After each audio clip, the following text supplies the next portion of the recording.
Olá! Dados de 2021 da Inteligência em Pesquisa e Consultoria, o IPEC, mostraram que 46% dos brasileiros já deixaram de comer carne por vontade própria, pelo menos uma vez por semana. Outro estudo sobre o tema, realizado pelo Ibope Inteligência em 2018, revela que 14% dos brasileiros se declararam vegetarianos. Esse número representa um aumento de 75% em relação ao mesmo levantamento feito em 2012.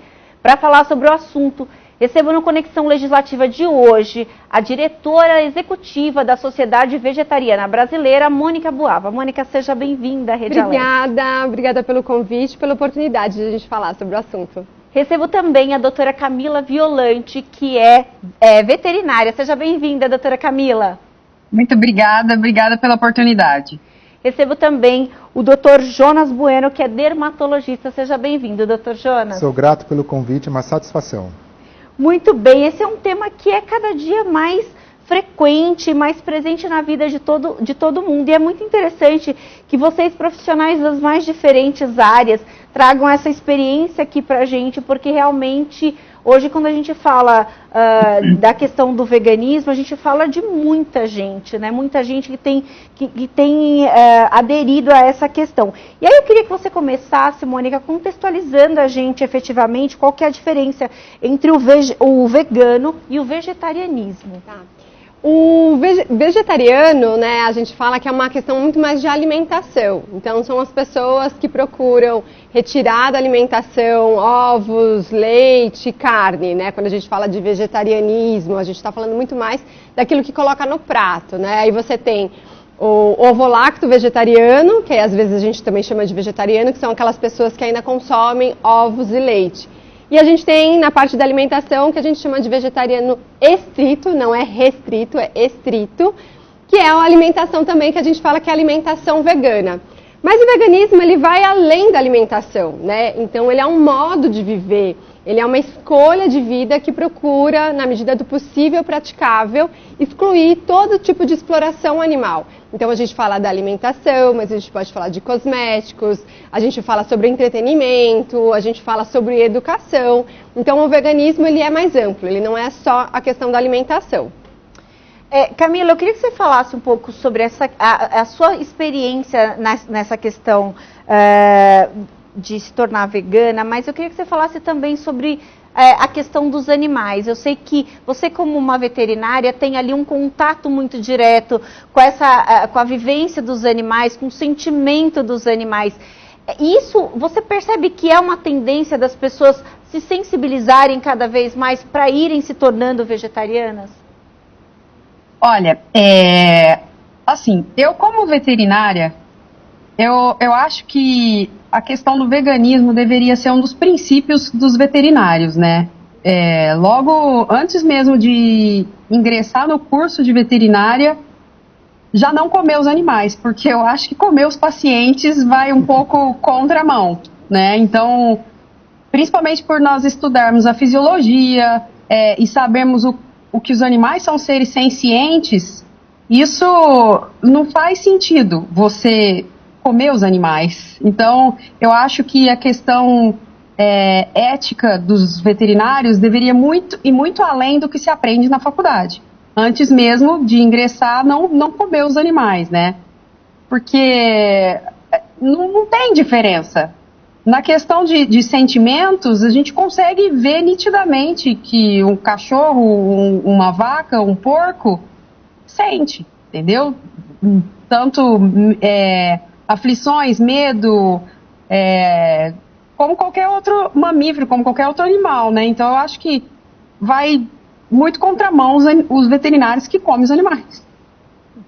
Doutor Jonas, o senhor tem uma parte muito importante dessa conversa. A gente sabe o quanto as pessoas são vaidosas e a parte da dermatologia tem ali uma gama infinita de produtos e cada vez mais as pessoas estão preocupadas que esse produto não tenha envolvido crueldade animal.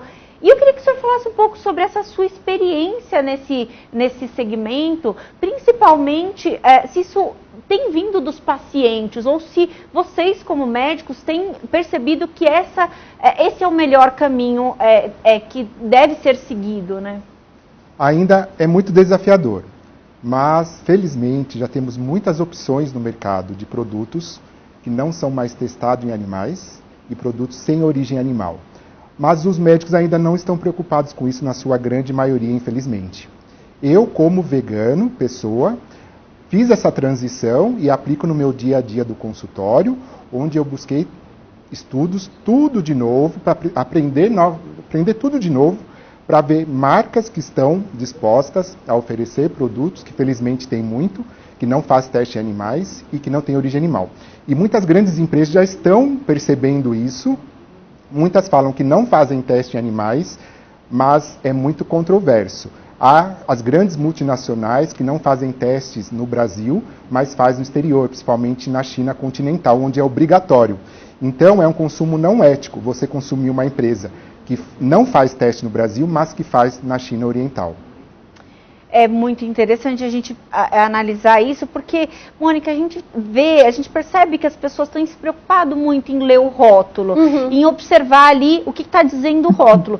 Mas como a doutora muito bem observou agora, isso pode não ser de fato a realidade, porque ele é sem crueldade animal aqui no Brasil, mas a origem do produto não é brasileira e ele pode fazer em outro país. Como é que a gente pode se livrar de uma armadilha como essa, entre aspas, né?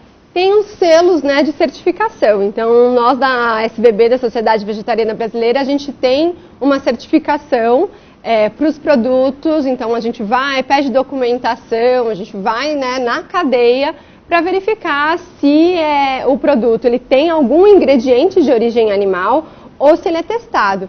Mas hoje você vê, assim, se você for na farmácia, né, como eu falei, sobre as escolhas, né, que o veganismo é uma questão de escolha, para quem pode escolher, obviamente. Se você for hoje numa farmácia, né, numa perfumaria, você vai ver que hoje já estão usando, né, a questão do vegano como algo positivo. Então, na área de cosméticos, assim, do bem-estar, do cuidado do dia a dia, sabonete, shampoo, condicionador, hidratante, você já vê uma gama, assim, de produtos e as empresas ou certificando, certificados nacionais como o da SBB, ou internacionais, ou falando, né? Então, isso vai fazendo com que o veganismo ele seja mais acessível, né? Então, hoje você tem produtos que quase todo mundo pode pagar, né? Mais baratos, você tem produtos mais caros. Então, isso também é importante, a gente pensar, porque quando você falou que 14%, né, da população se declara vegetariana, então o que as pesquisas mostram é que essas pessoas, né, que estão mais abertas, tanto até para redução, são de classe C e D. Então, a gente precisa também ter produtos, né, principalmente essa questão, voltando aos testes, que seja acessível para as pessoas. E hoje a gente já está vendo isso, né, inclusive de empresas 100% brasileiras. Mas aí, quem quiser, tem lá a certificação da SBB. É muito interessante, isso é uma segurança para todos nós, né? Ninguém lê rótulo, né? Então sabe ler rótulo. É muito interessante a gente buscar essas alternativas, esse entendimento. Agora, Camila, a gente está vendo que isso me parece uma demanda de mercado, né? Cada vez mais pessoas têm se preocupado com isso. Eu vou confessar aqui para vocês que não sou vegana, mas que procuro consumir produtos que não foram testados em animais, Então, isso eu acho que, me parece que esse perfil semelhante ao meu, tem muita gente também que faz dessa maneira. Então, quer dizer, ainda consome ali a carne no dia a dia, e aí me coloco nessa parcela de pessoas que deixou pelo menos um dia ou dois de comer carne vermelha, e aí, ou outro tipo de carne, e aí, na hora de consumir produtos, eu prefiro os que, com certeza, entre um produto que tem testagem animal e o que não tem, eu vou escolher o que não tem. Eu queria que você falasse um pouco sobre isso, sobre essa tendência, Camila, se você percebe, embora você seja veterinária, mas é interessante, eu acho que falar até também como consumidora, e venho enxergando aí esse mercado como um todo, né? Sim, eu vejo uma evolução, né? Porque eu já deixei de comer carne há muitos anos, eu tinha só 16 anos. Eu tô com 43, então vai fazer 28 anos que eu não como carne. Então, eu comecei com o vegetarianismo e depois eu evoluí pro veganismo, né? Porque tem pessoas que precisam realmente passar por esse processo de evolução, como eu vejo o que você mencionou aí também como uma evolução. Deixar de comer um dia a carne já é alguma coisa, né? Então, assim, eu vejo que as pessoas estão buscando alternativas, estão procurando, até mesmo para pet hoje em dia, você encontra produtos com o selo da SVB, com o selo de que não é testado, assim, de maneira cruel, né, porque de algum jeito vai acabar testando, mas não como se coloca aquelas atrocidades de laboratórios, assim, né, porque o shampoo de cachorro, você vai imaginar que foi testado no cachorro, mas a maneira como que a indústria farmacêutica e a indústria de cosmético testavam, até antes de ter leis que proibisse esses testes agressivos, aqui no Brasil, era muito difícil, assim, não tinha produto que não era testado. Hoje em dia está muito mais controlado isso, né? Então os próprios donos de pets buscam produtos não testados em animais para usar nos pets. Doutor, eu queria que o senhor falasse um pouquinho sobre essa questão da testagem. A indústria tradicional tem, como a Camila bem observou, essa testagem em animais, por exemplo, no caso que ela deu como exemplo, que é o shampoo PET. E aí o shampoo humano também, tem a testagem lá em animais. E aí eu queria que o senhor falasse um pouquinho sobre isso. Como é que é feita a testagem se não vai ser feita em animais? Então, não precisa. Por quê? No caminho da formação, da produção dos produtos veganos, como se tende também a usar produtos naturais, não tem os irritativos. Por exemplo, as fragrâncias sintéticas, que são um dos maiores causadores de dermatite de contato alérgica. Então, sendo fragrâncias naturais, o potencial de irritação é praticamente zero. Temos hoje, felizmente, a pele sintética, que nos responde a esses tratamentos, a esses testes, quando preciso forem, e também os sulfetos, os parabenos, os fitalatos, que são os conservantes, os detergentes. Quando você usa um produto natural, você não tem esses agressores. Então, não vai causar irritação. Então, teoricamente, você não precisa testar, a não ser quando é medicamento. Aí é obrigatório, você está tanto em animais quanto em humanos. Mas quando é dermocosmético, se você usa um produto natural, não precisa do teste. E o que precisar, pela pele sintética, é possível ser feito, descartando totalmente o sofrimento animal. É tão interessante a gente observar essa questão, né? Porque essa questão das peles sintéticas, me corrija, doutor, se eu estiver errada, deve ter 2 décadas, 3 décadas. E isso foi uma revolução, efetivamente, nessa indústria, que é uma indústria que tem um potencial gigantesco. A gente vê, por exemplo, no meio de uma pandemia, as pessoas consumiram enormemente cosméticos. Então, quer dizer, eu dou esse exemplo aqui para ver como na diversidade as pessoas estão muito ligadas a essa questão do cosmético.